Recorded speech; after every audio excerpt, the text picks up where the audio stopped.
अब बात करेंगे नेपाल, क्योंकि नेपाल में जो हिंसा शुरू हुई थी 28 मार्च को, वो अब तक खत्म नहीं हुई है। और दूसरी तरफ आपको ये भी बता दें कि अब राजशाही समर्थकों ने 3 अप्रैल तक का अल्टीमेटम दे दिया है। तो तीसरी तरफ अगर हम बात करें तो ओली सरकार भी पूरे एक्शन मोड में नजर आ रही है। लेकिन अब पूर्व राजा ज्ञानेंद्र पर गिरफ्तारी की भी तलवार लटक रही है। रिपोर्ट के जरिए दिखाते हैं आपको इस वक्त नेपाल की स्थिति क्या बनी हुई है।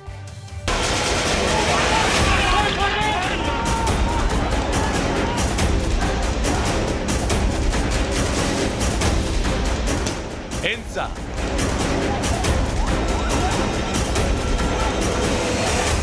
अगजनी, बवाल और प्रदर्शन।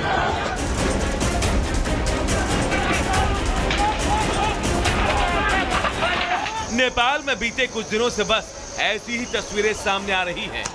लोकशाही वर्सेस राजशाही की जंग थमने का नाम नहीं ले रही।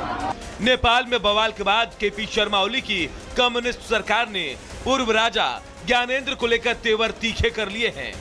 तो वहीं अब नेपाल के लोग भारत के प्रधानमंत्री नरेंद्र मोदी से मदद की गुहार लगा रहे हैं। नेपाल में विद्रोह की चिंगारी भड़कने के बाद जमकर संग्राम हो रहा है। राजा आओ, देश बचाओ की आवाज तेज हो चुकी है। नेपाल 28 मार्च से ही बदलाव की आग में जल रहा है और ये मांग अब और उग्र होती जा रही है।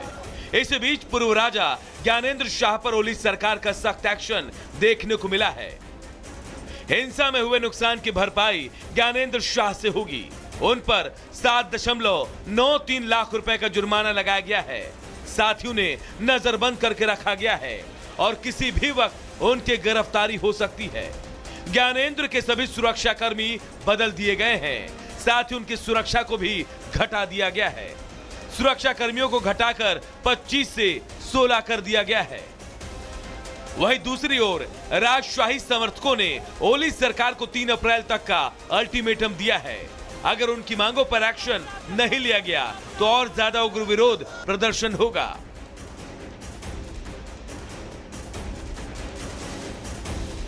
नेपाल में प्रदर्शनकारी अब भारत से मदद मांग रहे हैं। इतना ही नहीं, मोदी मोदी के नारे भी लगा रहे हैं। मोदी सरकार का हम विनती करते हैं, सरकार मोदी सरकार नेपाल की सरकार को इतना 2 साल हो गए हम लोग यहाँ पर मर रहे हैं, अभी तक कोई न्याय नहीं मिला हम लोग को। हम कहाँ जाए? यहाँ पर जो ये लोग दमन कर रहे हैं, लूट रहे हैं पैसा, हम लोग को एकदम भिखमंगा बना दिए हैं। हम लोग बेहाल हो गए हैं। अब हम लोग इंडिया गवर्नमेंट से हम लोग चाहते हैं कि इसको पहल करके हम लोग को सहयोग करे। नेपाल में राजशाही की मांग को लेकर प्रदर्शन के बाद गृह युद्ध जैसे हालात हैं। जनता ने ओली सरकार के खिलाफ मोर्चा खोल दिया है। हजारों लोग सड़क पर उतरकर आंदोलन, पत्थरबाजी और आगजनी कर रहे हैं। हालांकि अब देखना होगा कि क्या वाकई में एक बार फिर नेपाल में राजशाही बहाली होगी। ऐसे में आने वाले कुछ दिन नेपाल के लिए निर्णायक साबित हो सकते हैं।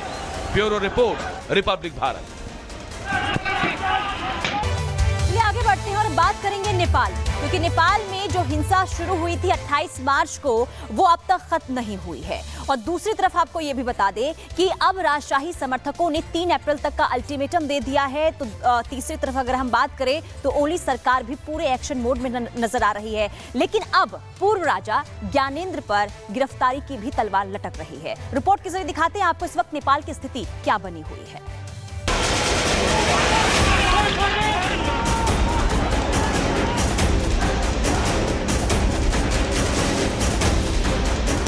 हिंसा,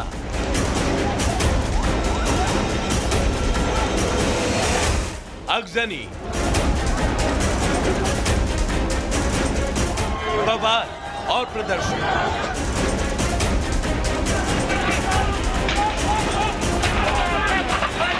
नेपाल में बीते कुछ दिनों से बस ऐसी ही तस्वीरें सामने आ रही हैं। लोकशाही वर्सेस राजशाही की जंग थमने का नाम नहीं ले रही। नेपाल में बवाल के बाद केपी शर्मा ओली की कम्युनिस्ट सरकार ने पूर्व राजा ज्ञानेंद्र को लेकर तेवर तीखे कर लिए हैं। तो वहीं अब नेपाल के लोग भारत के प्रधानमंत्री नरेंद्र मोदी से मदद की गुहार लगा रहे हैं। नेपाल में विद्रोह की चिंगारी भड़कने के बाद जमकर संग्राम हो रहा है। राजा आओ, देश बचाओ की आवाज तेज हो चुकी है। नेपाल 28 मार्च से ही बदलाव की आग में जल रहा है और ये मांग अब और उग्र होती जा रही है।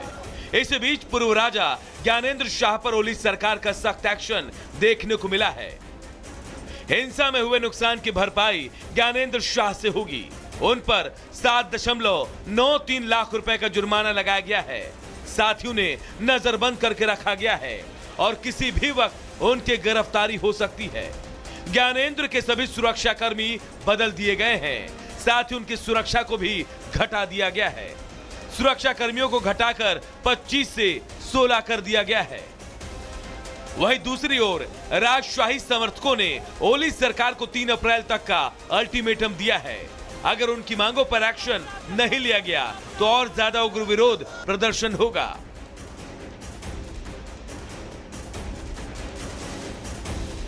नेपाल में प्रदर्शनकारी अब भारत से मदद मांग रहे हैं। इतना ही नहीं, मोदी मोदी के नारे भी लगा रहे हैं।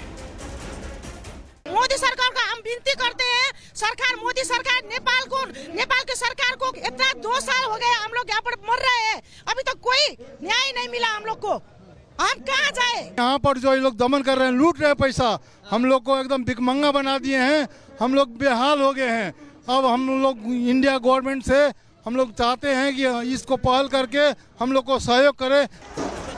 नेपाल में राजशाही की मांग को लेकर प्रदर्शन के बाद गृह युद्ध जैसे हालात हैं। जनता ने ओली सरकार के खिलाफ मोर्चा खोल दिया है। हजारों लोग सड़क पर उतरकर आंदोलन, पत्थरबाजी और आगजनी कर रहे हैं।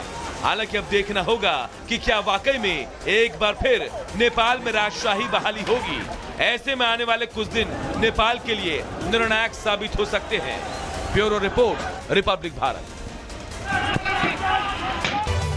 आगे बढ़ते हैं और बात करेंगे नेपाल, क्योंकि नेपाल में जो हिंसा शुरू हुई थी 28 मार्च को, वो अब तक खत्म नहीं हुई है। और दूसरी तरफ आपको ये भी बता दें कि अब राजशाही समर्थकों ने 3 अप्रैल तक का अल्टीमेटम दे दिया है। तो तीसरी तरफ अगर हम बात करें तो ओली सरकार भी पूरे एक्शन मोड में नजर आ रही है। लेकिन अब पूर्व राजा ज्ञानेंद्र पर गिरफ्तारी की भी तलवार लटक रही है। रिपोर्ट के जरिए दिखाते हैं आपको इस वक्त नेपाल की स्थिति क्या बनी हुई है।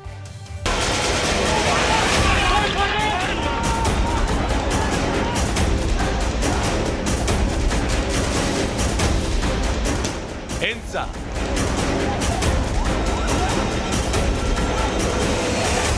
अगजनी,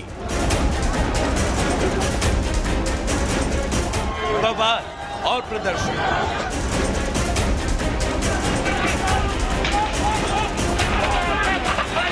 नेपाल में बीते कुछ दिनों से बस ऐसी ही तस्वीरें सामने आ रही हैं। लोकशाही वर्सेस राजशाही की जंग थमने का नाम नहीं ले रही। नेपाल में बवाल के बाद केपी शर्मा ओली की कम्युनिस्ट सरकार ने पूर्व राजा ज्ञानेंद्र को लेकर तेवर तीखे कर लिए हैं। तो वहीं अब नेपाल के लोग भारत के प्रधानमंत्री नरेंद्र मोदी से मदद की गुहार लगा रहे हैं। नेपाल में विद्रोह की चिंगारी भड़कने के बाद जमकर संग्राम हो रहा है। राजा आओ, देश बचाओ की आवाज तेज हो चुकी है। नेपाल 28 मार्च से ही बदलाव की आग में जल रहा है और ये मांग अब और उग्र होती जा रही है। इस बीच पूर्व राजा ज्ञानेंद्र शाह पर ओली सरकार का सख्त एक्शन देखने को मिला है। हिंसा में हुए नुकसान की भरपाई ज्ञानेंद्र शाह से होगी। उन पर 7.93 लाख रुपए का जुर्माना लगाया गया है। साथियों ने नजरबंद करके रखा गया है और किसी भी वक्त उनकी गिरफ्तारी हो सकती है। ज्ञानेंद्र के सभी सुरक्षाकर्मी बदल दिए गए हैं।